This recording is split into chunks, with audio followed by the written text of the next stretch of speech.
and welcome to Monza, the host of round 6 of rFactor 2's Formula Challenge, powered by TraxionGG.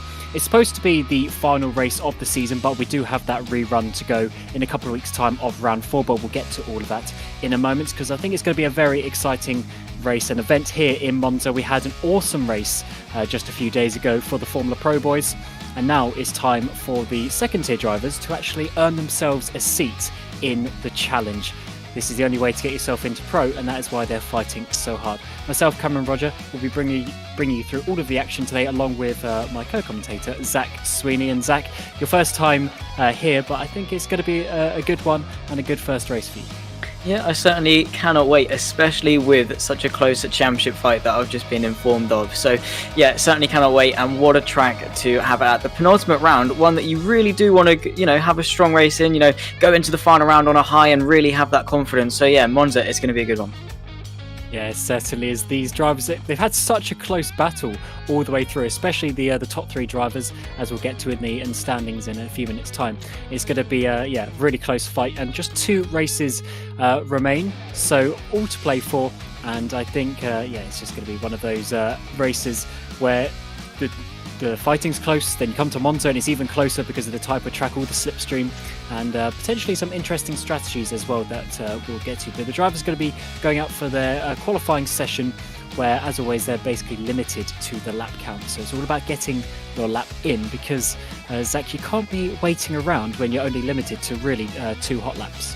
Yeah, exactly. You need to get that time in. Of course, it's important as well to have that banker lap time in. You don't want to be going in the dying stages of qualifying with no lap, no delta to base yourself off, because then it's one shot, everything's on the line, and any mistake and you're starting really far down the order, especially if you're in a championship fight, which is certainly less than ideal. And it's just about setting yourself in, getting acclimatized to the track, and of course slipstream, if you can get some, is going to play a huge factor. Yeah, these guys are going to be pushing so hard. It's actually quite a difficult track to master, because although it's shorter and there are less corners, that also means that to gain the extra 100th here or the extra 1000th there, it makes it even more difficult. So sometimes on these shorter, faster tracks, it's going to be quite intense. We saw lap times down towards the mid-low 1 minute 19s around here, so very quick indeed. But fellow commentator Aidan Millward getting the first lap here in Monza. Let's see what he does.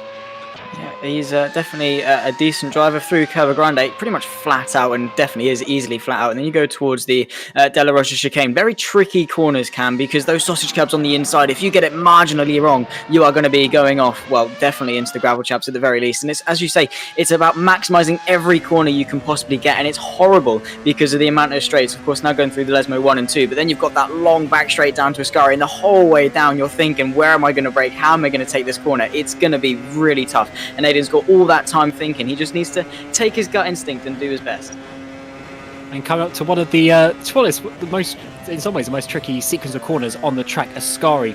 Flick it right, or flick it left, right, and then left again, and use all of the curb. Aidan's still definitely got a little bit more to go on the curb, so I'm sure he's just getting the feel for it. As always, the track is rubbering in as well as the drivers go out, so sometimes being out a little bit later in the session is good. But let's see what he does. Obviously, he's doing purple sectors at the moment, being, I think he's actually the only driver on the track at the moment. And he's obviously going to go to the top on a 1:20.9. So still a little bit off what we're going to see in pole position. As I said, I think we're going to get down to sort of the low 1 minute 19s or so for the pole position here. But I think just the way that this track is going to set ourselves up, as you see there, we've got the DRS straight down, this main start finish straight as well. That braking zone into turn 1 is going to be so crucial.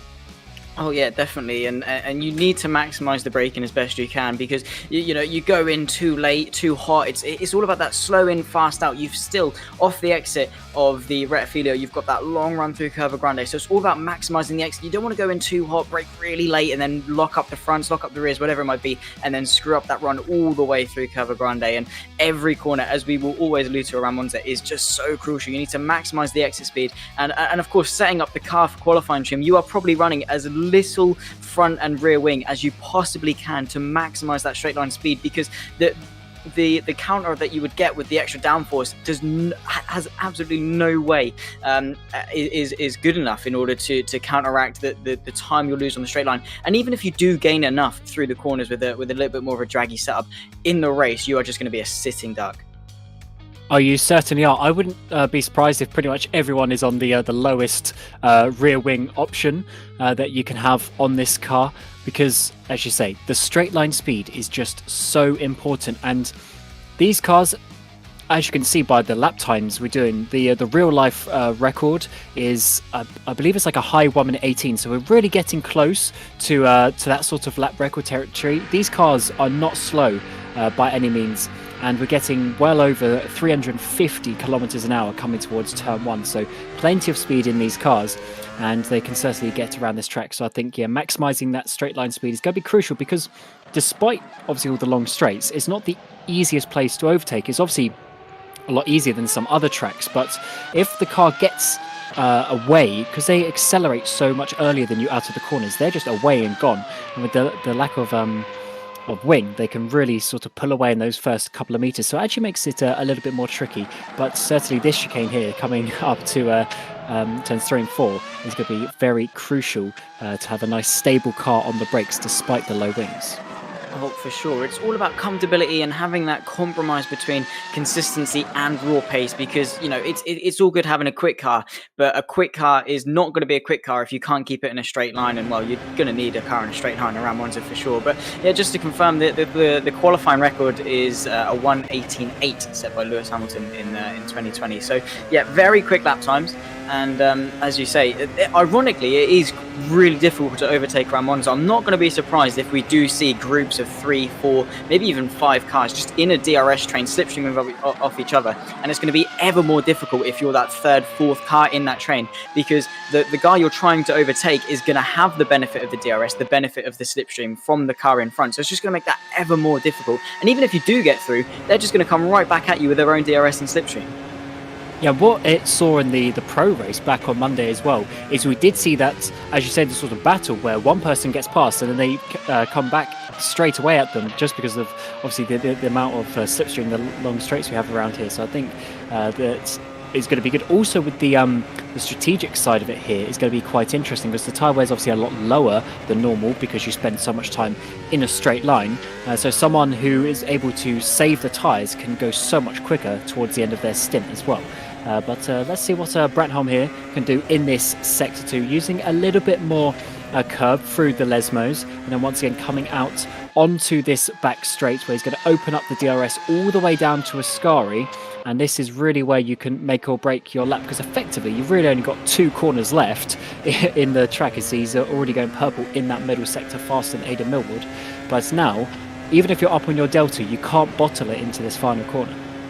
Really not. And Parabolica, well, newly named the Alboreto corner, you have to brake really late. It's literally as close as you can to that final 50-meter board. You just have to chuck it in and hope the car grips. It's tight going in, but then it really widens out, and you can just get on the power so early and really maximize the exit speed across the line. Brantholm does go quickest by just over a 10th and a half, a 1:20.750, but Vagianis is purple to the first sector by around about a 10th and a half, now approaching the Sector 2 line. Is he going to still be purple? A little bit down to the middle sector, and it's going to be very close to see what Vagianis can do in this final sector. As you say, only made up of a couple of corners, and Ascari and Alboreto both the final braking points, but you just have to be so committed. You can see we're on board with him now. Look, he's looking for that 50 board, down a few gears, really maximize that engine braking, and then just turn it in, get to the inside and use all of this track, just maximize that throttle pedal as much as you can. Now on the run to the line, shortest run as possible across, it is pole, provisionally by just shy of 0.3 of a second.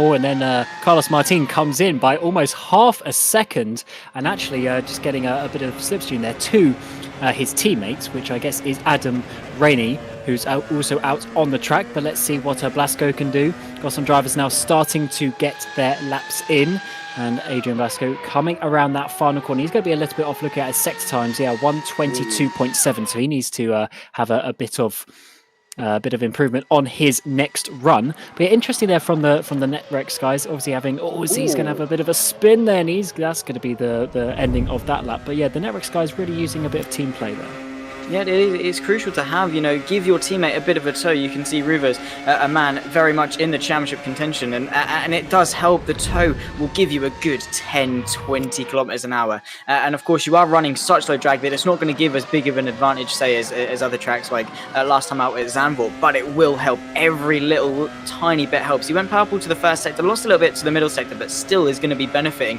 off of that slipstream all the way down this back straight. And it's just time you're gaining, and it's time you're gaining over someone who doesn't have the benefit. And it's good to see that the Netrex guys are sharing this toe, because you want you and your teammates to be doing well, especially when your name is Ruvers and you're in that championship fight. Now across the line, is he going to be able to put himself in contention? He does, but just shy of half a tenth of a second. The two Netrex guys then 1 and 2, and it shows they're now 1 and 2, over half a second quicker than the rest of the field, because they're working together, they're alternating the toe, and it's really paying off. And they're also 1 and 2 with Rovers and Adam Rainey actually last time out in Zandvoort as well. So I think they've really worked out this car. And once again, being half second away from the pack so far. We have seen faster times than this. We have seen guys getting towards the mid 1 minute 19. So there's still a few tenths left. So we'll have to see when the likes of Schoenvliet and Mojek Spork, etc. come out and do their laps. But this is certainly some really solid times that the Netrex guys are doing. And remember, Formula Pro is a team-based championship, really. So if Rovers can get himself in the top 2 in the standings, he will then get promoted to Pro and bring up one of his teammates, which I assume would either be Martin or Rainey. And then next season in Formula Pro, they're really going to be challenging there, because it looks like they've certainly got some team tactics. And Adam Rainey, purple in the second sector. Yeah, so the Netrex guys really do know what they're doing around the Temple of Speed, and they do specialize really well, Netrex, in low downforce scenarios. And you see another series where they just really do very well. And Adam Rainey, without a slipstream from his teammates, has just done both of them just shy of 0.2 of a second. So Adam Rainey, very, very quick, and it's 1, 2, 3 for Netrex. So yeah, they are really hooked up qualifying so far. Still 8 minutes and 40 seconds left to go. Still a lot of the grid yet to set their first bank lap times, and of course then their second one, but it is looking good. But of course, we can't forget, it's a 45-minute race. One lap in quali does not mean squat if you can't keep that pace up, keep that consistent pace up all through the race. Exactly. The points are given at the end of that 45-minute race as Sanfilippo goes up into 4th position, just 7/10 off, as we now come to Stoyan Barbakov. He is a driver who is sort of racing for himself effectively, obviously being a lone soldier there for that team. So it'll be good to see actually someone sort of beat those Netrex guys, try to beat them at their own game, if you want to call it that. But that's part of open sort of qualifying sessions. Now Balkov coming through Lesmo 2 nicely on the apex. There's really a sort of cambered section just on the apex of that corner, so if you can really hook yourself into that, just slingshots you all the way down to this Ascari chicane. And he's losing a little bit more time there, so he's currently going to be in around 6th position or so, but let's see what he does in the final corner. Yeah, pretty much all or nothing now. It's not been the best of lap times. I mean, still good enough to put him right in the mix, provisionally in towards the sort of top 6, top 5 area. And it's just about how well he can hook up the Alboreto, the final corner. Really, it's such a slingshot corner. You just have to go in fast and then keep that throttle pin across the line. Where is he going to put himself? P7, around about where we predicted, about a second off pole. This is one of the championship contenders, and straight away, setting the ball rolling, just shy of 2 tenths, 1.7 tenths quicker for Schoenvliet. And, he has a championship to go and win, and he's looking good to go for pole in the penultimate round.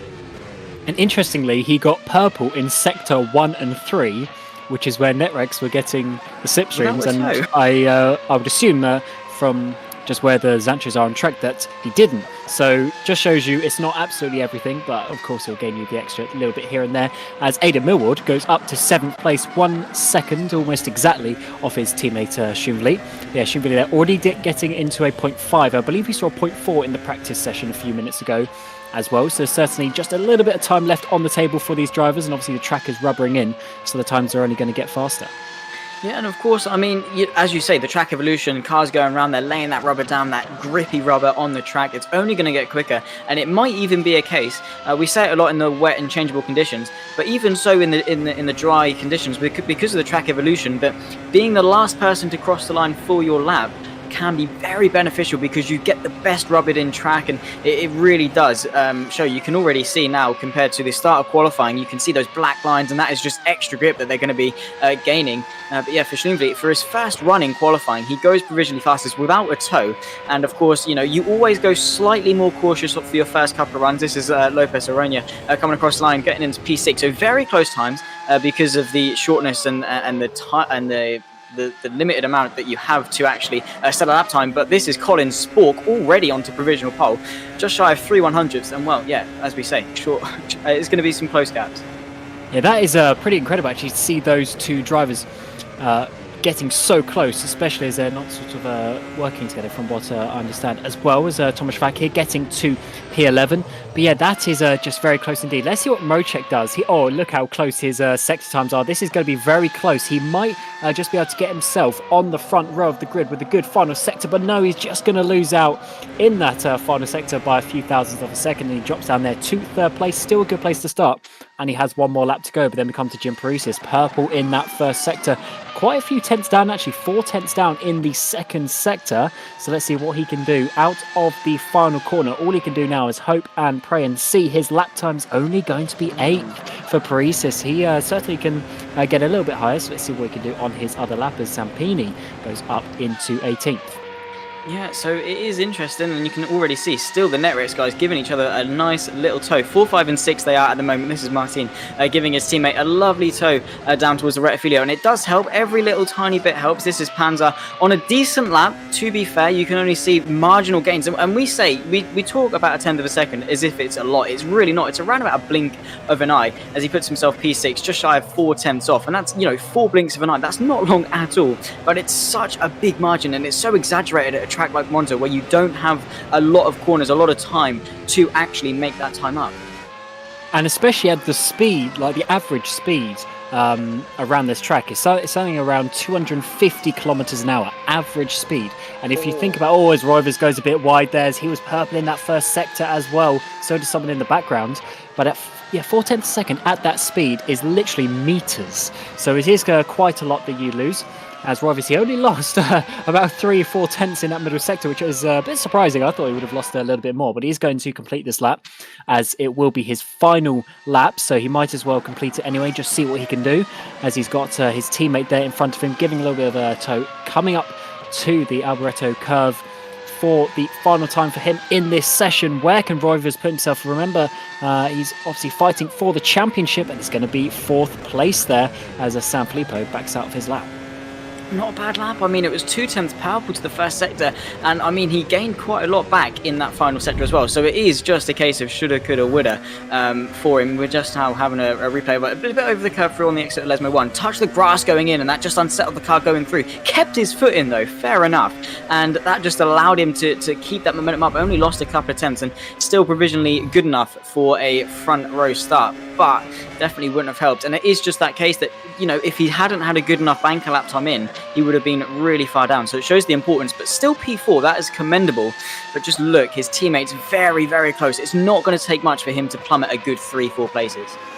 And especially with a couple of guys behind you, can certainly improve a little bit with Panzer, Kiersmakers. Remember Kiersmakers actually as well, I think it was in the Nürburgring race, he was so unbelievably fast, but then unfortunately he got a speeding penalty during his pit stop, which took him out of contention for victory that day. But he's certainly a fast driver, and you can easily just gain a couple of tenths if you just messed up a little bit on that first lap. We will have to see. There's only 2 minutes left now in this qualifying session. Let's see what Andrea Zampini is going to do out of the final corner. And he's actually, looks like there's one of the Netrex cars just behind him. He's going to stay in that 19th position, as it's Adam Rainey there. Purple in that middle sector, but he's going to beat 6th overall. Interesting that Netrex are faster in that middle sector, but slower in 1 and 3, even with the slipstream. So maybe that tells me they're running a tiny bit higher wing, maybe, or just in general a little bit less top speed with their suspension setup as well. So yeah, maybe just a different direction from Netrex. Potentially, yes, but again, I don't understand why, because at Monza, yes, you're going to be quicker through the Lesmos, through the Della Rogers, where you're tight and twisty for quite a bit, but yes, that can allow you to maybe pull a gap but straight away you're going to be vulnerable. You're going to be a sit and duck down the straight. Maybe, we don't know. And of course, yeah, it's not just the wings as well. It's the pitch of the floor and pitching the front more up to have that bigger volume of low pressure air under the car, because as much as they rely on the wings, they also rely on the underbody floor, these Formula cars, to suck that car to the floor. So yeah, it's a weird one for the direction the NetRex are going. It's still 5, 6 and 7. I mean, they probably know better than we do, but it definitely is an unorthodox stance to take. But this is Colin Spork at the moment provisionally fastest, and still a 10th and a half purple to the first sector. He's now coming through the second Lesmo. The dying stages of qualifying, 3 100ths separate the top two, and less than a 10th separate the top three. Has he gone even quicker? Yes, he has. This is looking like an absolute stonker of a lap, Cam. It is. Let's see what he can do. Just one corner to go to see if he can get or keep that pole position even. Schumvely also on a purple sector as well. So let's see who's going to do the best lap, as we only have just a few seconds left of this qualifying session. This is their last laps as well. But let's see what Sport can do coming out of that final corner, taking the shortest line, getting every thousandth of a second that he can do in a 0.3. So he's actually gone by almost a quarter of a second to that pole position. But now Schumvely, he's got one corner to go as well. Purple in the middle sector, which is losing just a tiny bit in that first sector as well. So coming into the final corner, one more little braking zone, sending the front end in there and getting back on the power. Who has done a better job in this final sector? Is it going to be Schumvely? Is it going to be Sport coming up to the line? It's going to be Schumvely at the line, getting it by a 10th and a half, doing a 19.1. That is a fantastic lap for the Dutch driver. But is anyone going to be able to challenge him? Probably not. That is a 10th and a half quicker than Sport. That was an incredible lap. Sport really set the standard, but Schumvely was just like, well, anything you can do, I can certainly do better. This is Mrocek a little bit down to the first and middle sector, and just a green middle sector. That's what to play for in the final one. Currently P4, only needs half a tenth to get himself ahead of Keersmakers. Can he improve enough in the final sector to improve his position? Not quite. It was a little bit up on his time, but again, not quite enough. 2 100ths off P3, but still a second row start, and it's all to play for on towards turn 1.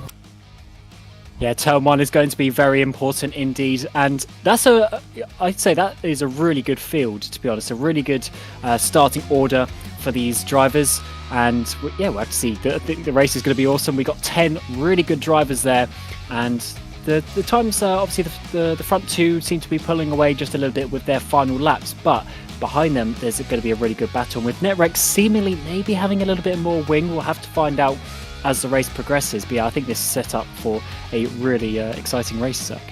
I certainly cannot wait to get it going. 45 minutes, and well, if qualifying promises anything, it's very close. And well, we know how spicy turn 1 can be at Monza. It's going to be ever more spicy now, especially with the championship on the line. Yeah, so the championship is actually quite an interesting one, and it's also something to do with the point system that we have, because you basically have a 5-point bonus effectively for winning the race. The difference between first and second is 5 points. Then it's 2 points different between second and third, but it's only 1 point below that. So despite Roivers having podiums throughout, Mrocek with his one win is higher than him, because that extra 5-point gap is so crucial. And I think that's something that Rovers really needs to sort out with these final couple of races, with round 6 today and then the round 4 rerun in a couple of weeks, is if he can get a win there, if he can steal a win, I think that is going to be very crucial for him. But as you see there on the screen, 2 races to go with, as we said, round 6 today, 1st of October, then on Thursday in 2 weeks' time, on the 14th of October, we get the rerun for Indianapolis, which, if you remember, unfortunately had to be cancelled on that day for technical reasons. But yes, still 2 races, and I think if Rovers can win one of those races, I think he's really got a chance. For sure, as you say, that big 5-point gap over first and second, and everything else is really close. So, well, winning a race is very important in and of itself, but with this point system, it's ever more, and it can really decide, because even if they're side by side across the line, it does not matter, because it's going to be 5 points in favour of those that win. And when it's so close, the top 3 are separated by pretty much nothing into this race, and of course into the final round. You want to be the one taking that top step, because even if none of you win, even if the top 3 in the championship don't win the race, if they finish second, third and fourth, that's not enough points to close that gap, even though they have beaten them in both of these races. Yeah, when it gets a bit lower than that, and it's literally 1 point per position, it can get quite interesting. Obviously, if you're 4 points behind someone, you need to effectively finish 5 positions ahead of them to overcome that. But what are they racing for today? So we just had the 20-minute qualifying session where they obviously had the lap limits, but they also had Parc Ferme, which means you have to basically do qualifying on your race setup, or at least a raceable setup. So if you're doing a full qualifying setup, you'd obviously close the radiators and things like that. But that is all obviously locked in. So you've got to make sure you've got a raceable setup that you can complete the 45-minute race with. And drivers are allowed to do pit stops, but they don't have to. And this is quite crucial around Monza because of the amount of straights. Tyre wear is obviously a little bit lower on per kilometre, let's say, than on other tracks. So that means, I think, like in round 1 in Spa, I think we might see the odd person try a zero-stop strategy. So they'll start the race with the amount of fuel that they need to do 45 minutes, and then they'll just go straight to the end, and they'll try and make their tyres last the whole 45 minutes. Whether they'll be able to do that is obviously another question, but I think that strategy is going to be quite an interesting one, seeing the battle between the 0 and 1 stop. For sure, and if you do that 1 stop, of course, there's challenges and pros to cons to both. Of course, stretching out on that no stop, you're going to be a little bit more wary in terms of fuel and, of course, tyre wear, as you said. But also with that 1 stop, that around a circuit like Monza, fresh tyres and a lighter tank of fuel, it's still going to be really hard to close up a pit stop 20 to 30 seconds around a track like Monza, where we saw gaps of half a tenth in qualifying. It's really difficult to make that time up, even with, as I said, the fresher tyres. It's going to be tough. There's going to be probably a split between the two strategies, and I'm going to say there's going to be a clear difference between one over the other, but the teams don't know that. The drivers don't know that yet, so it's going to be definitely a stab into the unknown. Well, yeah, when they start the race, they won't know what the other drivers are doing. But for the season, this is the only way to Formula Pro Season 2. It is the road to Formula Pro Season 2. And basically the top 2 drivers in the standings will get themselves promoted into Pro, and then obviously bring a teammate with them. And from the Formula Pro that we just saw back on Monday that finished, the bottom 2 teams will drop out in between the 2 seasons, and they will obviously be filled by the drivers winning this championship. So it's going to be very important for these guys to make sure they're finishing in the top 2, because if you finish 3rd, then obviously you miss out on Pro, which is obviously where all the big money and prizes and exposure come from as well. How that works is via the rFactor competition system, and basically everyone who signs up will get automatically put into their splits, and you can effectively get promoted with your splits. If you win the lower splits, you obviously get more points, and you'll work your way up the standings. And then every race, it looks at the previous 2 events to then work out the splits, and obviously it will just gradually push everyone up. So for instance, Aidan Millward, he started the season in split 2, then he had a good result, he got pushed up, and he stayed in split 1 ever since. So you can certainly work your way up, and obviously with 1 round left, if you want to sign up yourself, then obviously get onto the rFactor competition system. But it's certainly an interesting way to make sure that we're always getting the best drivers in the top split. Yeah, for sure. And I mean, even if you do finish 3rd in the championship, at least your top 2 have moved up, and you're sort of then by yourself, and you can sort of take the reins, unless it's a really close top 4. But just look at how dominant the top 3 have been. You can see Ruvers have got a 10-point gap over Paresis, and it is very close with the top 3, but then a little bit further down to the rest of the field. So even if Ruvers doesn't make the cut into Pro next season, he's definitely going to be probably one of the favourites into next. Oh, certainly. And I think Netrex as well are just going to be ones to look out for in the near future, it seems. But the championship is quite an interesting one, because as we were mentioning, Mocek and Schumvliet, they are obviously leading the way by sort of 3 and 4 points over Rovers. But Rovers has finished on the podium every time, whereas Schumvliet and Mocek have had a couple of races where they struggled a bit as well.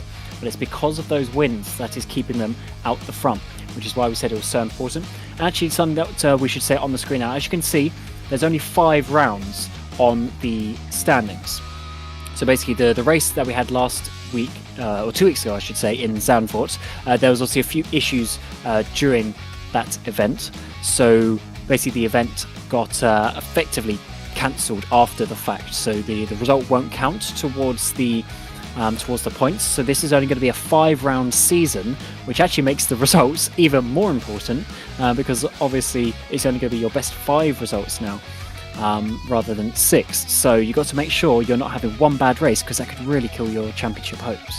For sure, in these shorter seasons, only, as you say, 5 rounds, each race accounts for a high percentage of the total amount of points. So it is crucial. You can't have one bad round, and if you do, you need to hope everyone around you has a bottle round and they have a bad one as well. You need to be on it every race. Consistency is key. Being in the top 3, as Ruvers has been, being up there, being consistent, and getting that race win. Because even 1 race win or 2 race wins, that really does set you up very well out of the 5 races. So yeah, the shorter season, you have to be on your toes every race, and it's very quick fire. You have to be in the mentality, and the mentality definitely is half the story. It's all good being a quick driver. If you're not in the right mindset, you are just going to be absolutely buggered when it comes to a championship fight. And the last race in Zandvoort, obviously, as I said, the actual result isn't going to count, but we can still look at what happened in the race. And obviously it was raining, then it sort of dried up, but Mrocek started on those dry tyres and stayed out. And obviously because everyone else then had to pit, he basically had a big gap at the front. So he got himself a really good win, but that's now not going to count. So that points and those gaps that he gained, obviously he's not, going to actually have on paper. So he's also got to get around the sort of the mentality side of that to sort of reset and go back to obviously where we are now in the standings, realizing he's only got a 1-point advantage. And I think because of that, that's just going to make these drivers push that a little bit more. And we might see 1 or 2 bits of action down into turn 1, because it's going to be so crucial to get ahead of your rivals. For sure, it's literally, you have to do that, and when the points gaps are so fine and so small, it's literally just maximizing every little point that you can get, making any move, especially in your championship rival, because if you don't win the race, if neither of you are in contention for that race win, you need to maximize every point that you can get. And if it is for the race win, that's an extra 5 points over your championship rival that you can get. And even if it's some outsider to the championship, some surprise, you want those extra 5 points. And having that comfortability going into the final round with the margin, with everything to lose, I guess is both a burden and a blessing. Because you've got that buffer, but also the guys behind you, they've got nothing to lose. They can just send it and give it absolutely everything. Whereas you have to be a little bit more cautious.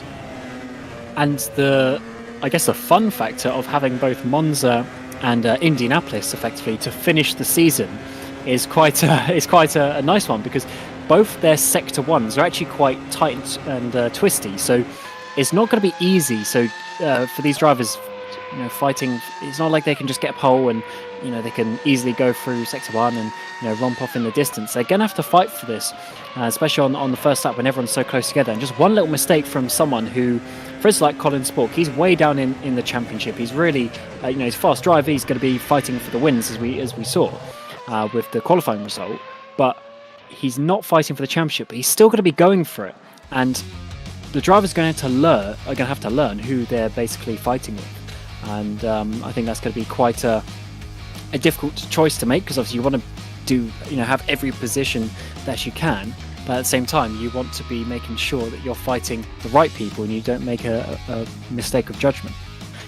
Sure, it is just about knowing who's in your race, who's in your fight, and picking your battles wisely. Of course, you don't want to be the one to ruin the championship fight, but at the same time, you're out there to win a race. If you can win a race, the midfield championship also is very close. So, go for it for pride. Who cares? You're not in that championship fight, so you've got nothing to lose. Absolutely go for it. And, if you deserve to be there, so go for it. But at the same time, imagine being that person that spoils a championship fight. That must be dreadful. Well, let's hope we don't see that. But what is the starting order for today's race? So let's see. Arne Schumvli on that pole position from Colin Spork. Those two are going to be having a really nice battle today. Keersmakers and Mrocek rounding out the second row. Mrocek, as we said, leading that championship, so he really needs to be getting ahead of Schumvli today. Royver's there, also in the championship fight, but down in 5th place. He's got some work to do along with his teammates Carlos Martin, Adam Rainey and Robin Panzer. Lopez Arjona there in 9th before Jim Paresis rounds out the top 10. Then Panos Vagianis in 11th and Sanfilippo there in 12th place. He's going to be one to look out for, I think, for a decent result today. Aidan Millward in 13th, followed by Tomasz Vak in 14th. Dano Brandholm in 15th and Stoyan Barpakov rounding out the 8th row of the field. Then Kevin Morville and Fabian Balla there rounding out the top 18 before Zampini and Blasco round out the top 20 here today at Monza. And I think that is going to be the grid for today. So onto the formation lap, where the drivers are going to be weaving, they're going to be heating up the tyres, because it's going to be so crucial to have all the performance on the brakes into turn 1. For sure, you're going to see them left and right using that friction, using the abrasion of the circuit to warm up the carcass temperature of that tyre. It's nice to have a nice grippy tyre, especially off the line. It's not the longest run towards turn 1 at Monza, but it's a very, very crucial one. We've seen before drivers getting swallowed up into that pack, and because the rFactor chicane, very tight right-left chicane, you can very easily get involved in contact or just getting swallowed up, having to back out of moves, and the start, very, very crucial. If you're uncontested from pole in towards turn 1 or second into turn 1, you can really make or break your race, and just getting away, getting out of that slipstream, getting out of that DRS range, and you're just then in no man's land. It's very hard to close that gap once you're out of that virtual tow hook that is the DRS. Yeah, you got to make sure, especially if you want to fight for the win, you've got to make sure you're in that actual lead sort of battle and train that we are going to see. But I think, yeah, this is going to be a really exciting race. Let's see what Schoenvliet can do. He's got Spork behind him, he's got Keersmakers behind him. They're not really in the championship, but Mrocek, he's going to be fighting to get past those drivers, because it's going to be crucial. If it's basically a 7-point gap as well between first and third. So if Mrocek is then fourth, that's such a big gap. As we've already had a crash, actually. Is that Stoyan Barbakov maybe having a bit of a crash there? And he is going to be having a few issues. He's going to have to come into the pits to make sure he's not starting the race with that damage. But the race itself is going to be going, and hopefully Barbakov doesn't delay this start process as the drivers all come. And weirdly enough, we're getting a replay before the start. Don't often see this. Is Barkov just going to lose the rear? Yeah, just loses the rear end, trying to heat up those tyres. We did say it was important. Unfortunately, he's going to have some damage. And also heating up the brakes, doing a bit of brake riding is very important indeed. But what are we going to do for round 6 of Formula Challenge? 1 race to go this season. And let's see what Barbakov does in the pit lane. So he's going to be having to start from the pit lane, and he's going to be then joining the back of the pack. But let's see what the grid can do when we get to the 5 red lights. Once they go out, obviously we'll be then going underway for the race. And these drivers have been sitting there for quite a while now, so maybe they're getting a little bit nervous as we get towards the start of the race.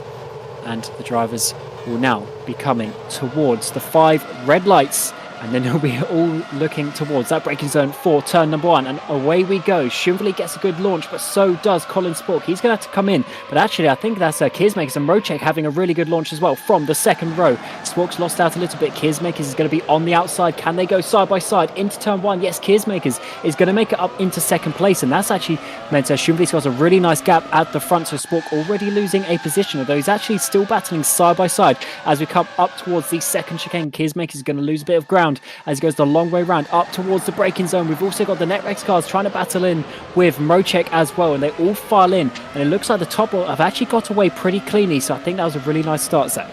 Very, very clean indeed. Could not have asked for better, especially for Schoenvliet. 1.1 second lead. Got a clean start away from pole, and Keersmakers and Spork doing him a world of favours in backing themselves up. But Spork's going to have a lovely run with the slipstream down towards Ascari. It depends on how powerful it is, but they're going to need to work together. A bit of side-by-side action between Ruvers and Mrocek in towards Ascari. He's going to have to go the long way round. Has he managed to keep that around the outside? Indeed, he has. What a move. And now sandwiched between the 2 NetRex cars of Martin and Ruvers. Mrocek definitely going to have his work cut out for him again. This is now Martin putting that pressure on in towards the Alboreto curve. It's going to be the long way round again for the NetRex cars, but they managed to pull it off. Does Rainey also want to slice of the pie? This is Mrocek now going to try and come back at him. He's going to have a slipstream. He's going to be tucked up nicely, Cam, and he's going to be trying to be as late as he can on the brakes. You can see Martin having to go very defensive to the white line.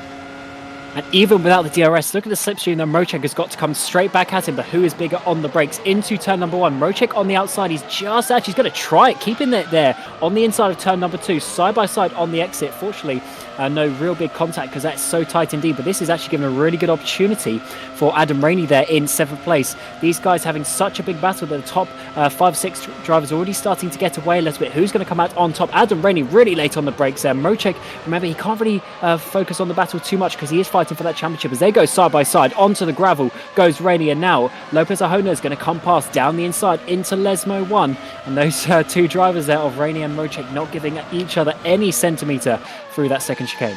Is very much on the limit, but as clean as you'd like it. Rainey just going a little bit too wide, and that cost him quite a lot to Aronia in towards Lesmo 1. Just literally got that bad exit, and it does. You really lose once you lose the rhythm around Monza. It takes you a while, and being overtaken breeds being overtaken. And you can see Ruva's already onto the back of Kismakers. He's really making up some ground in towards Alboreto, practically pushing him through, just trying to get that good run. You can see breathing down that diffuser. He's going to have the slipstream and of course that DRS down towards the Retafilio chicane. It's going to be a very much drag race-esque run towards. You can see he's closing at a rate of knots. Ruva's trying to get himself on to the podium, goes down the inside. It's not too hard fought from Kismakers. He's probably just going to say, let's suck in together, let's work together, and let's try and catch after Spork, because he's only 6/10 up the road. But Schlumvie, absolutely ideal start for him. This is Rainey still getting swallowed up amongst the mid-pack. Mocek getting down to P7 because Aronia managed to capitalise off this little battle very well. And it's these little battles, these little skirmishes, that if you're not quite on the pace compared to the guys in front of you, you can make up that time and just get in front. But it just shows all this batting just loses that extra couple of seconds here and there, which they're going to have to try and get back a little bit later on, because there's already a couple of gaps forming between Martin and Lopez Ahona there in 5th and 6th place, and also at the front with Spork as well, losing a few seconds already to the leader of Schumvliet. So that is why this batting in the opening stages is so crucial to the overall position. But let's see if Mocek can sort of get back in his mojo a little bit and get up to those positions. But it's going to be difficult because all the drivers around him, as we were saying earlier, don't really have anything to lose. He's already in that position where he's sort of on the back foot in that regard. But now let's see what Adam Rainey is going to do. Getting the slipstream once again. We thought maybe Netrex actually had a slightly lower top speed, but maybe actually sort of a higher top speed. They're really battling on the back of Mocek, unless there's actually a difference in fuel weight. We said there's going to be that difference between the 0 and the 1 stop drivers, and obviously if you're doing a 0 stop, you're going to be way heavier on fuel, so we'll have to see how that one works out. Maybe Netrex are low on fuel, as we now have Adam Rainey DRSing down the inside of David Mocek, and I think Mocek's going to try and fight back once again on the inside of turn number 2, but Rainey's going to hold on the outside. Kept him pinned to the inside of turn 2 and just managed to keep that momentum. But as you say, good point in fact, Cam, because all the Netrex cars early on are very, very quick, very, very slippery down the straights. This is Parisis on the back of Vagianis, just in front in towards the Della Rocha chicane, and we are saying these 4-car trains are going to be very prevalent. You can see just looking to the inside and towards the first of the 2 Lesmos, but just can't find a gap. You're not on the brakes for very long around Monza, apart from the couple of chicanes, the Retafilio and of course the Della Rocha. So it's just about managing to maximise it. Having a little replay here. This is Ruva's starting P5 on the grid. Managed to get away relatively well, and it is just these starts that are so crucial, Cam. Yeah, let's see what he does. So he's on the left side of the grid, but he's already got to the right. Mocek has to back out of it a little bit, with Spork just closing off his space. And this gives Rovers a really sort of open braking zone. Is he going to try and get Mocek? No, he's going to have to try and come in behind. And that's actually, to be honest, a fairly nice and clean start for what we can get here in Monza. Let's see Mocek there, just having to back out of it a little bit as the grass obviously comes up.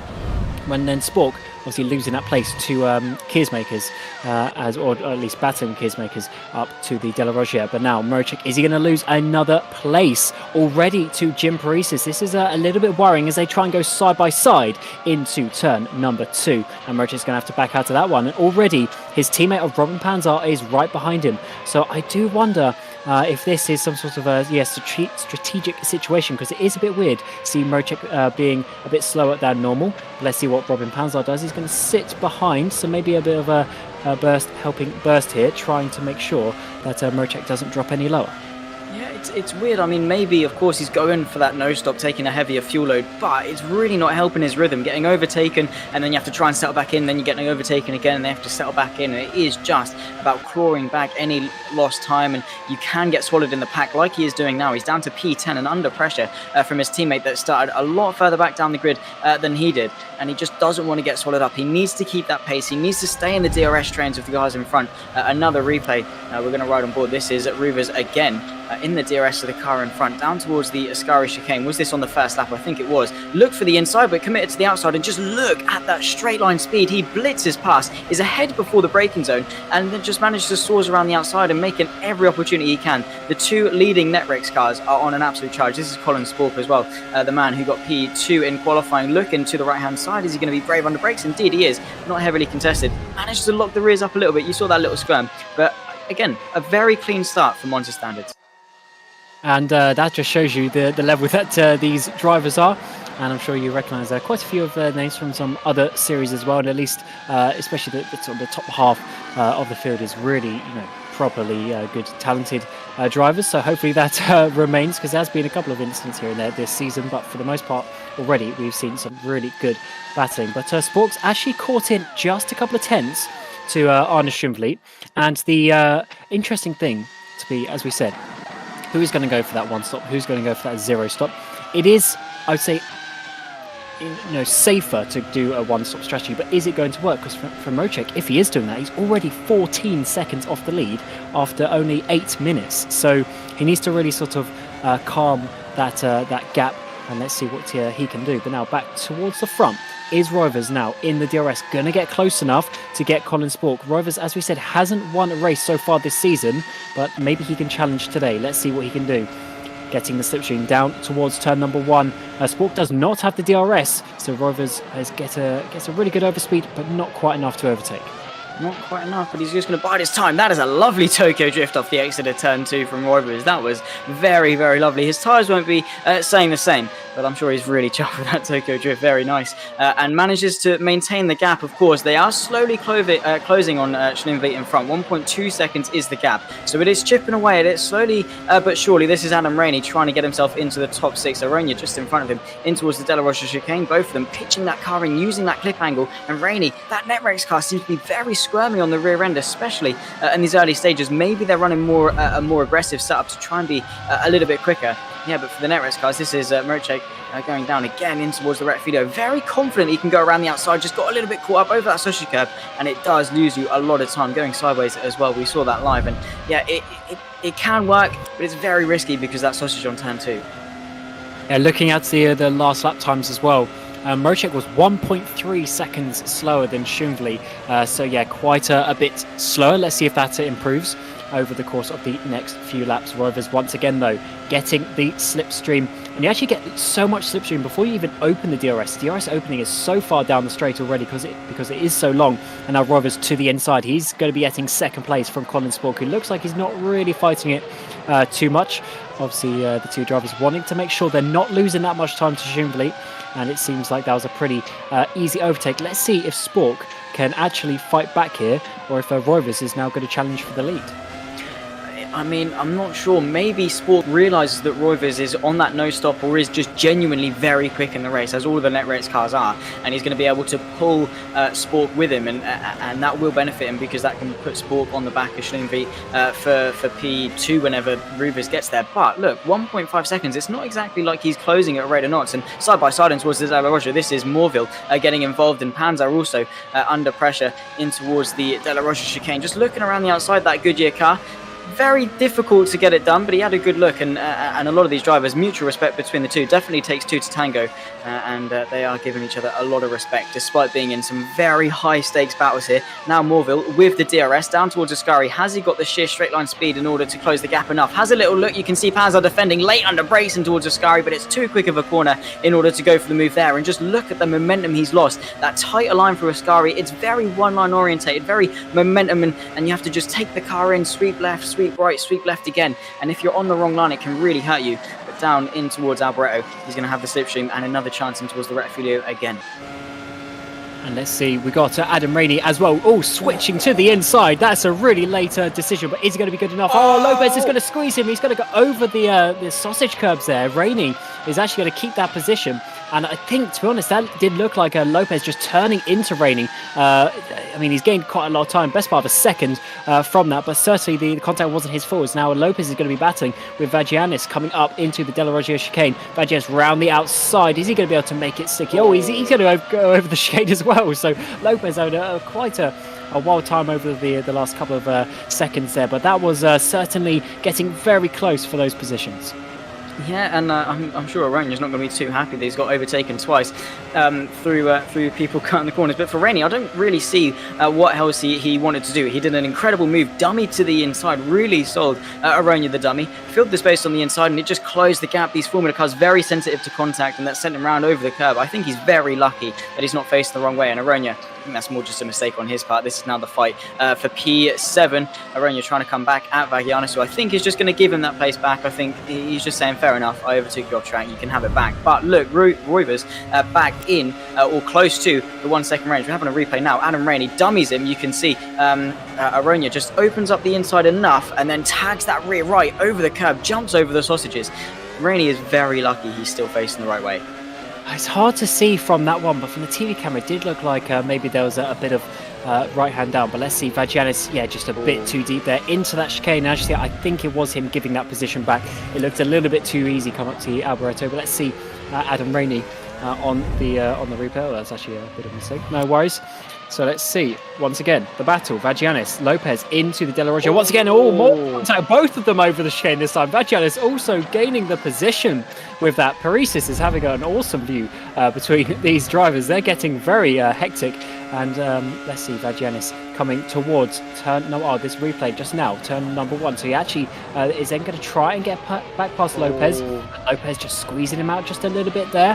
And Vagianis once again was leading, and that's how Lopez got the slipstream. So these guys are just getting so frantic already as we're not even halfway through the race. Elbows out for sure. They're really not giving anything, especially Lopez. And in towards the Della Roggia, you can just see how committed he is under brakes, but moves across, thinks he's got the line, and then Vagianis just says, no, I'm still here. And the front wheels just making contact with the rear, and it does definitely send you a little bit sideways. They both going off, and as you say, Paresis just having a front row seat to all of it. DRS open though for Aronya, who's going to try and get himself back into the top 7. He is going to close. Is he going to be closing enough? He just can't seem, even in the slipstream, even with the DRS, to close that gap. And under braking, you can just see the sheer closing speed. Has a little look to the inside, locks the rears up a little bit, but that braking difference, he just closed up so much. And then of course Vagianis back at him. This is Panzer Morville looking around the outside of Panzer. That gap quickly does close. It really does decrease in radius turn 1 and 2, and if you're not dead on the right line, you can go over that sausage curb, and it's very easy to take both drivers out. Yeah, I'm actually surprised that all these drivers are going, to be honest, after all this battling that we've seen. It's not the cleanest of racing, but everyone is going in a straight line, which is what we want to see. Drivers getting a bit further into the race. But now what is Paresis going to do? He's just seen these guys having an intense battle ahead of him, so he needs to be just a little bit careful, because he does want to get sort of caught up in their maybe hot-headedness if they're having a bit of a battle. As all Lopez there clouts the curb. That's going to have a lot lower exit speed out of Ascari. Can Paresis get the slipstream up? Oh no, he's actually just going to lift off a little bit there. Probably trying to make sure he's actually going to be able to get the DRS, just going a bit wide. Try and get Lopez offline, having a slower exit out of Alboreto and onto the start-finish straight. Paresis is very close indeed. He's going to be getting the DRS. Is it going to be enough to get the position down into turn 1?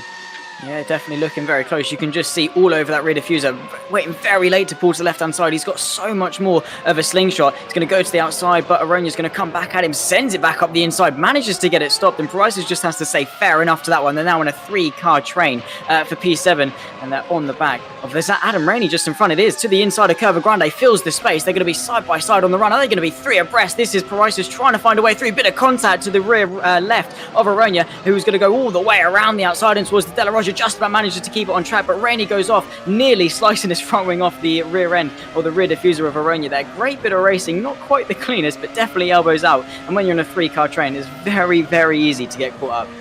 So Rainey must have had an issue there, because he sort of came out of nowhere, didn't he? Coming up to that second out of that first chicane. So let's maybe see if he had a bit of an issue there. But once again, DRS coming on to, or up to Ascari, I should say. And Lopez certainly having some really interesting battles with these various drivers. He's not giving up any position easily. Vagianis has been able to get up the road, but they are now some 8 seconds off the back of Keersmakers for the top 5. So this battle really is for the 6th place in the race as we stand. Lopez now coming. Is he actually going to be coming into the pit lane? No, he's just having a really, really tight line, trying to escape the slipstream where he can. Doing a bit of weaving. Shouldn't be doing that really. You're only really supposed to make one move. And Lopez here, that is, just a little bit too much really. Shouldn't be doing that. And Adam Rainey just sticking behind for now. But certainly not good to be showing your frustration like that, because it's just going to make other people drive a little bit more aggressively as well. Yeah, for sure. Left and right all over the place. Very tight left and rights as well. I'm surprised he didn't lose the rear end. Rainey's just going to be even more motivated now to look to the left-hand side, under brakes and towards the Della Roja, though. Aronia's going to say no thank you. Turns across him, and Rainey sideways under pressure now from Parisis in towards the short run towards Lesmo. One, is Parisis going to be able to stick his nose in? Yes, he does, but Rainey with that outside momentum, Parisis is going to come back at him. They're going to be side by side. This is great racing, only for P8, and this has allowed Aronia to just pull that gap, and Rainey losing 2 places in that skirmish. He's going to have the DRS, he's going to have the slipstream back towards Ascari. He's going to park it in the middle as Parisis. Rainey's going to commit to the outside. He's got the sheer straight line speed. Is he late enough under brakes? No, because Parisis quickly covers that move off. But Rainey again going to have the slipstream in towards Alboreto. This again, great racing. Seamus only for P8, but Aronia really getting his elbows out. Now parking it again to the middle of the track is Parisis. Rainey doesn't really know where to go. He's just going to sit back. He's going to have the DRS. He's going to have the slipstream. He wants an easy move in towards turn 1. He certainly is with the slipstream, though. He's actually lost a little bit there coming out of the final corner. But I want to see a replay of Lopez into that Della Roja as well, because I think he's Rainey there really losing the rear end, and that is how he actually got involved in this battle. Lost a few seconds from that one. And look at this awesome camera angle to get this 3-way battle. Lopez so much later on the brakes. He did just turn in a little bit there. Rainey was really already on the curb, and Lopez was already squeezing him once again. And that's multiple times he's done that, so he's really got to be careful because everyone is actually lucky to be facing in the right direction, because doing things like that, obviously just cutting across someone's front end, you could really spin them out indeed. So Rainey just a bit unfortunate, I think, to be down in this 9th position. Yeah, definitely a bit unlucky, but his own mistake, his own doing. Locked the rears and went sideways, and he's put himself now into a position where he can be swallowed up by the midfield. And Parisis managing to get through. Rainey now has to do all of that hard work again. He didn't quite have the start that his Netrex teammates of Martin and Ruvers had. He did have the pace, but just couldn't clear the traffic quick enough.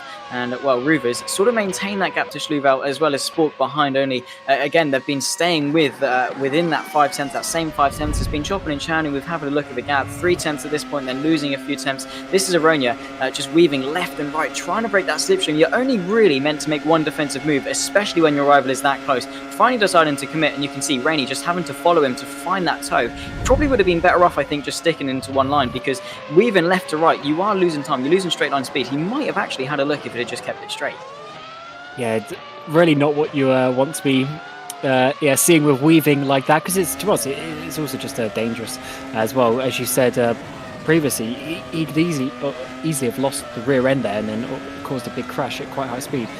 So yeah, hopefully we don't see that again. But back to this battle, and Rovers is getting just so close to getting the DRS on Chuvely. Actually, Spork not too far behind him as well. These top 3 really pulled away from Carlos Martin, and we're 20 minutes into the race now, so we're going to be getting towards that sort of halfway point where drivers are going to be thinking about making a pit stop if they are on that one-stop strategy that we are expecting from the majority of drivers.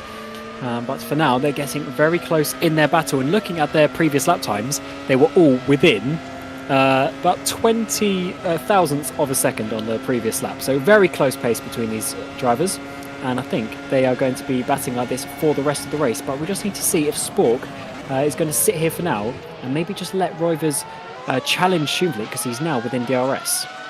They are all very close. 7/10 Ruvers to the back of Schloonvliet and only, well, pretty much equal distance from Spork to Ruvers. So they are very close. Ruvers probably the best man to be sat there. Spork is going to have a tough time. He's going to have to capitalise off any mistakes that Ruvers and Schloonvliet make because of the fact that it's going to be very difficult. This is Adam Rainey making a bit of contact with Parisis. They've been very, very hard fought in the midfield. Ruvers losing a little bit of time to Schloonvliet in the middle sector as well. That gap extending back over 1 second and then Rainey's going to come back at him. Very much squeezed all the way to the grass. You can see even dipping a couple of wheels and having to back out into the De La Roja. This fight for P8, definitely elbows out. It's as if it's the championship fight, you'd have thought. But yeah, definitely a 3-horse race at the front. 5.6 seconds clear of P4. Martin behind, and Ruvers, yeah, he's been very quick all this entire stint. He's now got that benefit of slipstream and the benefit of DRS on Schloonvliet. And it's going to be very interesting to see if he does just send it up the inside and go for the lead of the race. Well, if they're batting on the same strategy, then why not? We have to find out also when they make their pit stops, because that is going to be quite crucial as well. Because obviously, Schloonvliet already coming in fairly close to halfway, so obviously that is the more logical thing to do, is to just split the race in half. I'm sure he's going to go onto the white soft tyres again, which you would expect to do because they're not mandated to do multiple compounds here. But yeah, quite interesting because if you go longer, you're also now on a lighter tank than the person who's just filled up, but also you'll have less fuel to fill up, so your pit stop time should be shorter as well. So the overcut in this sort of scenario could actually work quite well. Let's see what is going to be the best strategy. Let's see. Roivers now out in the lead of the race as Schloonvliet is going to come back in about 12th position. All depends on where he comes out, if he's in traffic or not. He's got his teammate Aidan Millwood just a couple of seconds up the road. He has come out in relatively clean air, to be fair, and it all depends on whether Spork and Ruvers start battling there. Are they going to want to cover off the undercut? It depends on how much quicker those fresh soft compound tyres are going to be compared to the ones that the Spork and Ruvers are on right now, because yeah, the tyre wear isn't as prevalent as here at Monza as other tracks. You can see Spork very close to the back of Ruvers. He has been there, and Ruvers has managed to pull Spork with him to the back of Schloonvliet. Are either of them going to come into the pit lane? Are they going to respond? They are. They're going to be reactive to the proactive Schloonvliet. Both of them into the pit lane, not taking any chances. And I think it's going to be a straight fight in terms of, race against time between all three. But let's see how this is going to work out. These guys obviously stayed a lap extra, so they had an in lap where they were on a lot lighter fuel, obviously old tyres, but a lot lighter fuel. So let's see how this one's going to work out. But now back to this battle. We've got Jim Parisis, Adam Rainey fighting once again. These guys still out. So everyone, as I said, staying out. They're going to have a lot shorter of a pit stop as well, especially if you stay multiple seconds. But let's see. Roivers coming out of the pit lane. Where is Schloonvliet? Where is the potential race lead going to be? And look at that. Is Schloonvliet going to be able to get them? I don't think he is. I think Roivers actually is going to be able to keep onto this lead. But is Schloonvliet even going to be in third place? Yes, he is. So he's got overcut there by 2 drivers. And that just shows you the power of actually staying that just a little bit longer at the pit stops. And it seems that the overcut is the king around here, but obviously they need to get up to pace, they need to heat up those tyres when Schloonvliet has already had a lap to know the conditions. Exactly, he's already had a lap on those fresh tyres. He needs to get past Spork really quickly, because you can just see the gap Ruvers has already pulled 1.3 seconds back to Spork already. And the benefit of staying out is the fact you have less fuel to fill up in the pit lane. And of course, that definitely did help with a couple of seconds. So Schloonvliet, yeah, being the proactive one usually can help, but definitely not in this case. He's lost out 2 places. He's got it all to do after being so dominant in that first stint. Had such a good start. This is the fight for the provisional race lead. Of course, after pit stops filter themselves out, it won't be either of them going to come into the pit lane. Adam Rainey does. Well, he's going to try and go for the undercut on Parisis. We've seen that doesn't work though, and staying out those extra couple of laps can really help. But surely it would get to a point where the tyres do start to drop off. Yeah, tyres will certainly start to drop, especially for the likes of Mochik, who it seems with the pace is going to be going for that zero stop strategy. But let's see how that one works out. And here we're going to be getting a battle for, well, it's really third place on the road, but Robert Panzar there holding on to that position. I think it's hard to say where these guys are going to work out, because if they are going to the end, then the leaders still need to gain those extra seconds and overtake them. And obviously all the time, Mochik's fuel is going to be down and down. They're going to be on fairly similar fuel now. The only difference is going to be the tyres. So let's see how this pace difference works between these drivers, because in theory, Mochik might actually get faster as and Panzar as well, as the fuel load is burning off, so this could be quite interesting. But for these guys, still out there at the moment with Paresis, let's see if he's going to react to Adam Rainey as well. But for now, Sanfilippo in the DRS of Robin Panzer coming up to Ascari. Is he going to be close enough? He's not really going to be challenging, so Panzer's just going to have a nice easy braking zone. But maybe coming out to the final corner once again is going to be a battle for this third position on the road. Yeah, and for sure, it's interesting to note that the lighter the car is, the less load is being put on those tyres. So for Mocek, he could actually put himself in a good position. This is Sanfilippo, had a little look in towards the final corner. This is now Ruvers getting past Kevin Morville in towards that final corner, just up the inside. No funny business, wants to get through, wants to get going. I think Morville is actually into the pit lane. This is Sanfilippo into the pit lane and pulling in for his stop. Morville as well didn't fight Ruvers too hard there, knowing he was coming into the pit lane, but it is going to be very difficult. Ruvers 16 seconds to Paresis and Mrocek. It's one thing to catch, it's one thing to overtake, and then it's another thing to pull that gap. And they've got to get through traffic. They've got to fight amongst themselves as well. These three, Ruvers, Spork, and Streamfleet, aren't going to be too interested in particularly working together. They're going to want to be leading that train and leading that charge to the front, because if Ruvers gets ahead and gets a couple of cars in between them, it's going to be ever more difficult for Spork and Streamfleet. As you can see, a couple of clumsy mistakes in towards the Roger. Little things like that definitely add up, and a couple more of them, he could actually lose the DRS, as Sanfilippo has actually got a penalty. Yes, that must be for speeding in the pit lane. That's normally what we see, and because he was in the pit lane at that time. There's normally a drive-through penalty, so that's going to lose him, 20 seconds or so. So he's sort of going to lose out on those battles that he was having, which is a bit unfortunate, but it's so easy to do with this pit lane. You've got to come off a very fast final corner and then slow all the way down to, I believe it's actually 60 kilometers an hour here. It's a very slow pit lane indeed, so a lot of speed you've got to take off. But let's see what these three can do. Rovers is already only about a second behind Panzer. Paresis actually comes in. So Paresis, if you think about it, he's going to have about 4 or 5 laps now. He's stayed out. He's going to have a lot shorter pit stop. Obviously, he's not going to be fighting for the win. But for the positions that he was fighting, he might actually gain a lot of time back with that battle with Vagianis, Lopez, etc. So we'll have to see how they come out. But already at the front, the two burst guys still out there, and with their pace, we've been assuming they have been doing the zero stop strategy. It is the risky strategy, of course, because you're going to be one of the fewer people who are doing it. But let's see how this one works out. Can they hold on? Sanfilippo coming to the thing, the line. Yeah, I said I do believe it's 60k. Yeah, 60k's, and he was about 10k's too much. Way too hot, just a little bit too committed. It is very difficult to judge the braking zones for these straight pit lanes, because unlike other tracks, where you've got a little chicane, you can brake for that one. This is the fight between Ruvers and Panzer. Panzer managing to cover off into Ascari just about enough, and making it very difficult for Ruvers to find a way through. 2 seconds. It's now a Burst Esport 1-2. You can see Panzer having to go defensive in towards Alboreto. This is making it ever difficult for Ruvers. He's going to have to go the long way round through Alboreto. Is he going to be brave enough on the brakes? No, because Panzer is even later, manages to close the gap, and now this has invited Sport back into the mix. You might actually see this as an opportunity to get past Noah Rovers and down in towards the Retifido chicane. You can see the Burst Esports not fighting it too much, going for the squeeze. You can see Ruvers squeezes that gap, squeezes away through that gap. Is going to be the inside. It's going to be a very tight line for the Retifido. Who's going to be later on the brakes? It's going to be Panzer, and now Sport wants a bit of the action. Panzer goes in deep in towards the Retifido. He cuts the corner, gains time, might have to give that position up, and all while they're losing time, Sport's now being put onto the back. A little bit of a wiggle, maybe to say to Ruvers, let's work together a little bit, but 2 tenths between them, and the more they fight, the more Schlumblade is going to be brought right back into this one. The Netrex going semi-defensive, realising the car behind the Team Redline Sport isn't going to find a way through. But yeah, this is crucial that Ruvers finds a way through, and quickly. And this just shows you all that time that Mrocek lost in those first few laps fighting. He would be another 5-10 seconds up the road if it wasn't for that. So this is going to be really difficult for him to hold on. Obviously, unfortunately for him, he's actually got Panzer behind, but I think it's just a matter of time before these guys get past. They're going to be so much faster, and yet on the last lap, they were second a lap faster. But Panzer's still able to hold on, and this is actually going to be really awkward, because now Spork is in a position where he needs to either attack Rovers or Schubert is going to be coming from behind as well. And here is Panzer coming into the first turn. He just did a little lock up there, went over the chicane, and he was sort of ahead anyway. And I think it's a matter of time that Rovers is going to get him.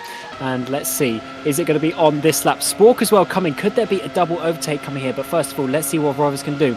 Is he going to have enough slipstream down the inside? Panzer once again is going to squeeze him to that inside line. Spork's going to come to the outside, 3 wide into the braking zone. Who's going to come out on top? Panzer is just going to be holding it to the inside of turn number 2. Schumvliet's getting involved as well now, 3 wide on the exit of turn number 2 as well. This is getting so frantic between these drivers. Who is going to come out on top? Panzer is trying his best to defend from 2 drivers at the same time who are on a completely different strategy. But let's see who's going to come out on top. Who's going to be bigger on the brakes into the De La Rocha chicane?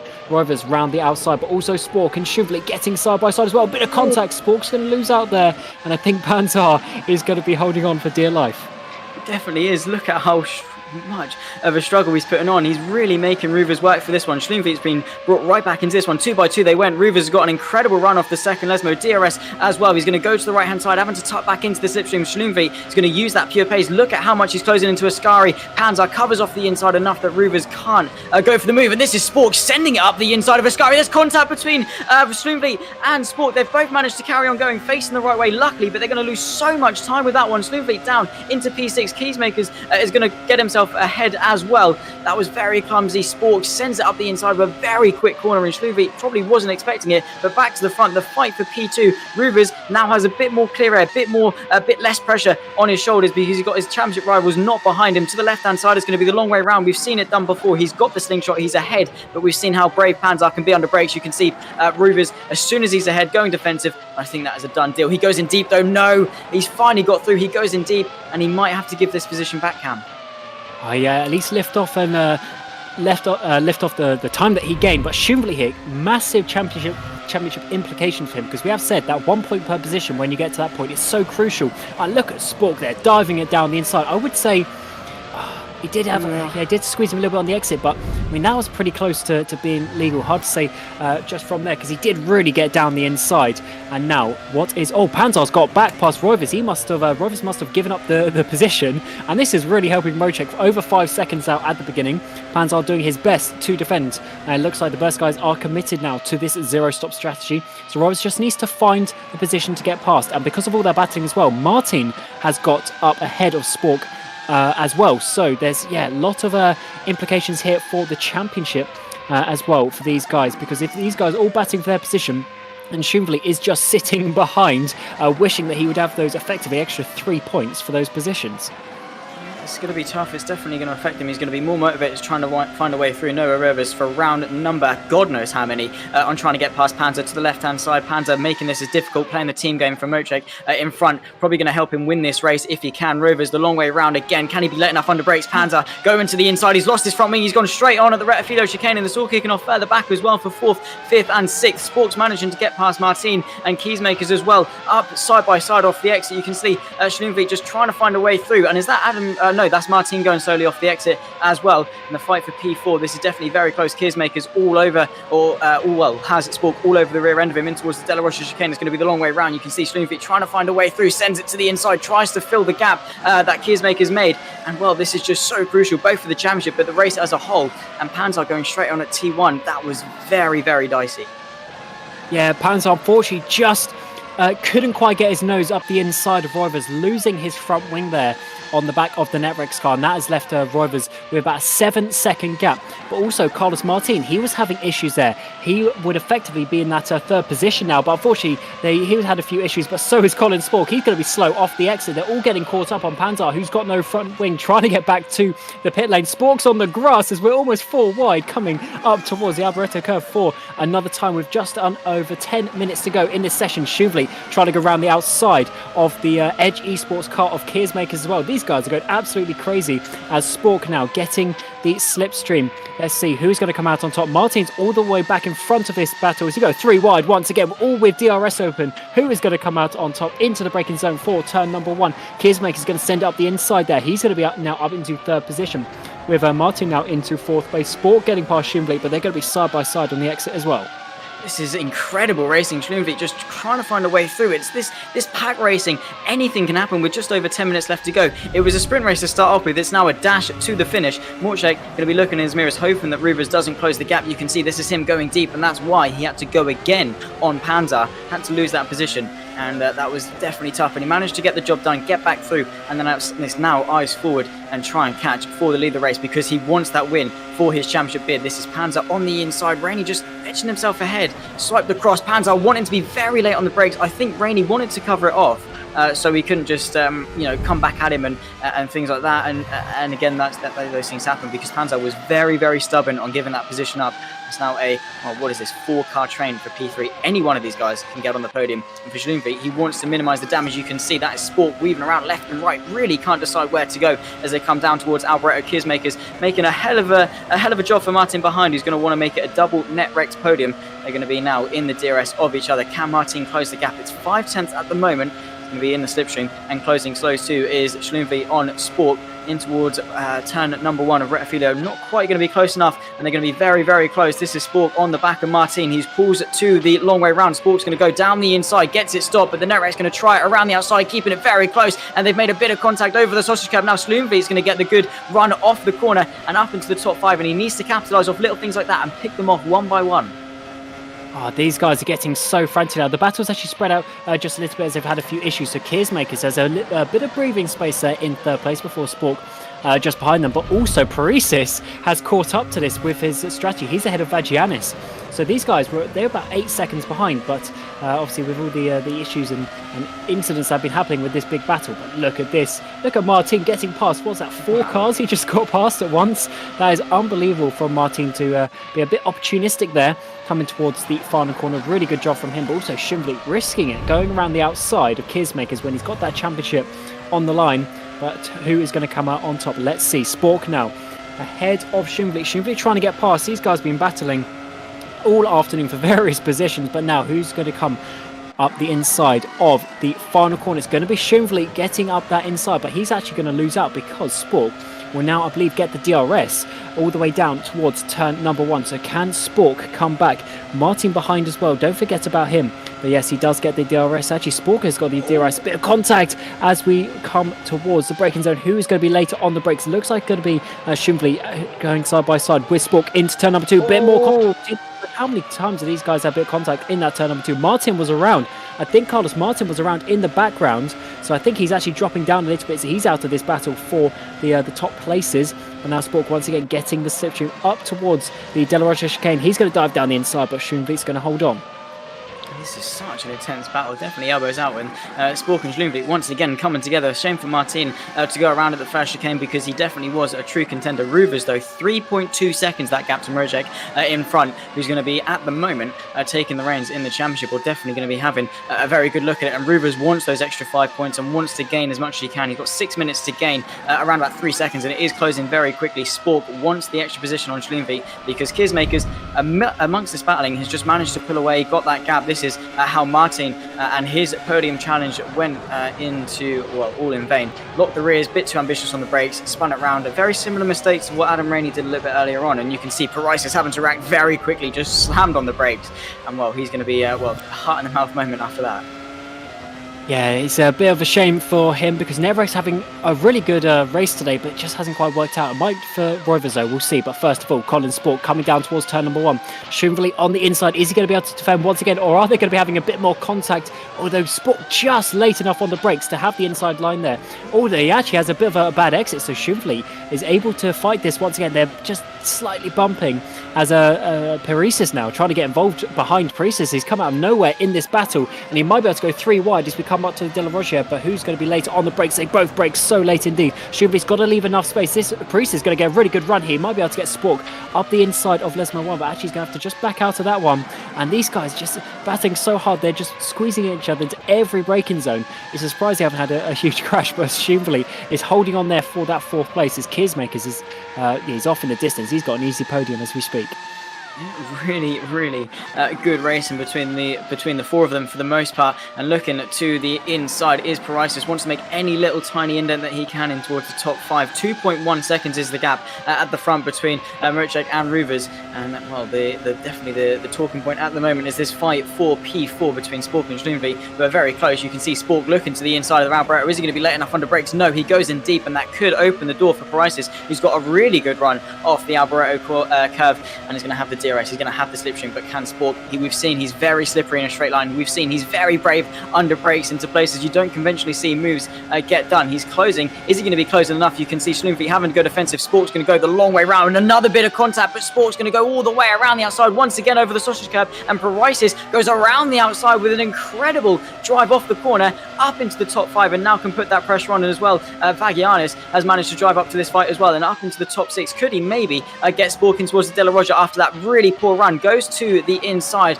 but just doesn't quite have the bravery under brakes. Now 1.5 seconds the gap at the front. There's a lot of stuff going on at this point in the race, Cam. Yeah, and I'd say Schlumvliet's done a really good job. He was down, I think it was seventh position to get himself back up to 4th. Those 3 points, or 4 points really, could be very crucial indeed. Let's see that though at the front.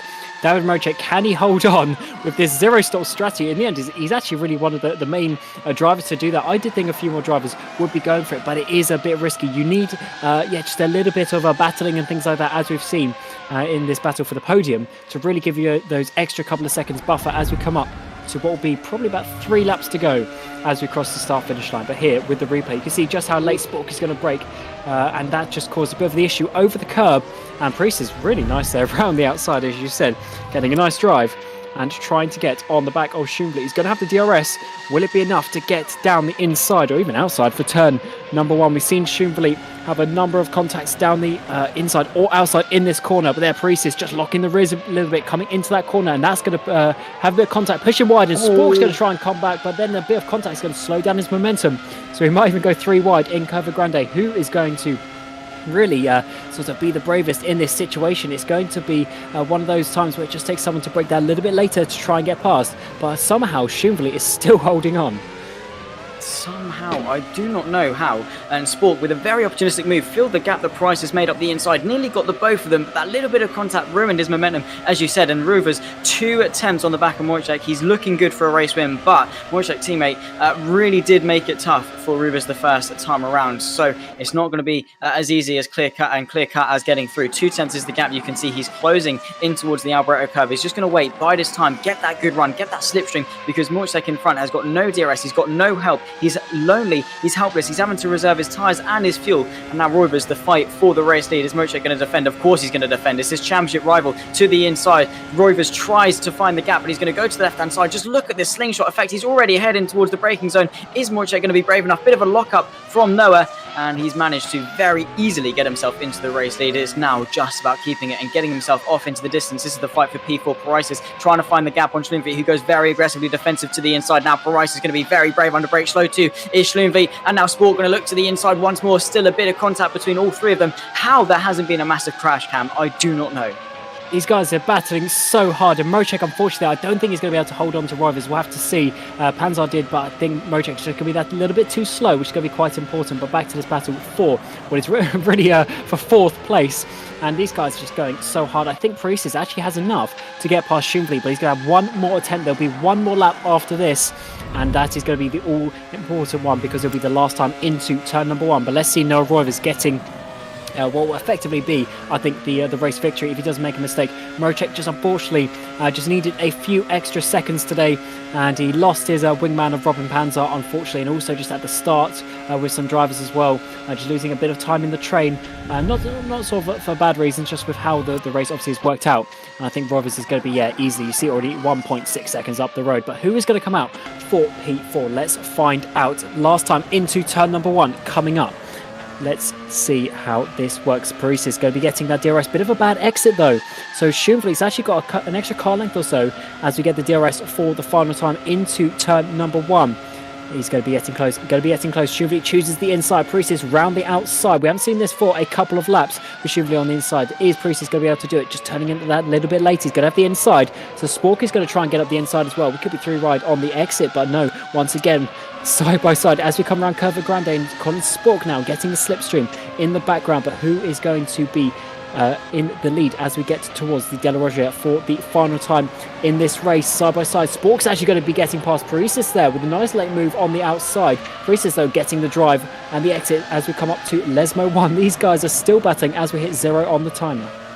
Final lap of this race, final couple of sectors, sector and a half left to go. Roivers leads ahead of Merchek 2.5. He's played the strategy perfectly. This is now Spork on the back. This is his final attempt in towards the Ascari chicane. You can see practically pushing him and now going defensive, now going to the long way round. We've seen him run the brakes in towards Ascari. It's his final chance. He's just going to have to tuck in though, but Cam Roivers through the final corner. It's been an absolutely perfect race for him today. And we said he needed to start winning races, and guess what he's done today? He's gone out and won it. Amazing strategy, and as Priestess has spun there on the exit, that's going to give the position to Spork. But yeah, Roivers just doing the absolute best that he could. Mochek holding on for a second place. He's going to be very happy with that considering how the race went. And then Kiersmakers rounding off the podium, but Shuvli managing to get back into that 4th position. That's going to be very crucial. Obviously, he's lost points to Mochek and Roivers, but a bit of damage limitation from how that race played out. That one-stop strategy really seemed to work until they obviously caught up to the back of Panzer, who was on that 0 stop, and really obviously caused a bit of a sort of chain reaction of events there. But that was Zachary. That was an amazing race to see. A little bit more dirty. Actually, let's first see what Paresis is going to do on the inside. Obviously defending from Spork there, and unfortunately just losing the rear end on the exit. Had a contact multiple times with the barrier. Spork, yeah, just really gave him the position. Unfortunately, Paresis just having a little bit too much throttle there. But yeah, Zach, very entertaining race. A little bit dirtier than some would want, but certainly an entertaining one. Yeah, definitely a warm welcome to the series, so thank you everyone.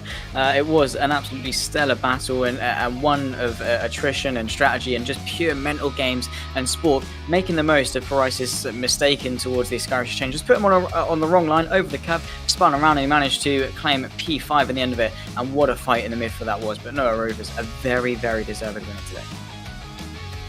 Indeed, and we actually need to see what's going to be happening, obviously because there was quite a few incidents there. So obviously this result is very much sort of provisional, and I'm sure there may be a penalty or two after the race. So this order could change a little bit, and obviously we'll have to find out what happens with that one. But you see all the way down there, Ron Panzer eventually getting a DQ, because I think that's because he didn't serve the penalty that he got from cutting over the chicane with no front wing, and just the 2 DNFs of Tomasz Vak and Barbakov as well. So a lot less DNFs than we'll be expecting, considering the race went the way it was. But I think that has sort of opened up the door to a really good race in a couple of weeks, where we'll be doing the round 4 rerun for Indianapolis. So Zach, I think to all of us, we can't really wait for that. Yeah, it's a nail-biting championship, and Rovers' win today really is going to spice up that championship. It's going to be pretty much only a couple of points in it, only a couple of positions, and it might even come down to who actually wins in Indianapolis because of the extra 5 points you do get for the win. So yeah, I certainly cannot wait to see how it all unfolds, because it's been a tight championship all the way through. Coming into the penultimate round, gloves off, and I'm sure it's going to be more of the same in Indianapolis. Yeah, so from my maths, as it stands, as we said, the results are very much provisional, but I believe Rovers will be leading by 1 point over Mochek, and then there'll be, I think, another maybe 2 points or 3 points to Schumblick just behind them. So it's going to be very close as we come in to the final at Indianapolis in a couple of weeks' time. But remember, it's on the Thursday, not the Friday. Our usual slot is on the Thursday, the day before. So we will be there, ready to bring you through all the action, and I think it's going to be a really exciting final race of the first ever season of Formula Challenge, to find out who is going to get into Formula Pro in Season 2. But that's it here in Monza. Remember, we're back to the GT Series next week as well, so don't forget to tune into that on Monday and Friday next week for GT Pro GT Challenge here on TraxionGG and rFactor Live. So until then, we wish you a very warm goodbye.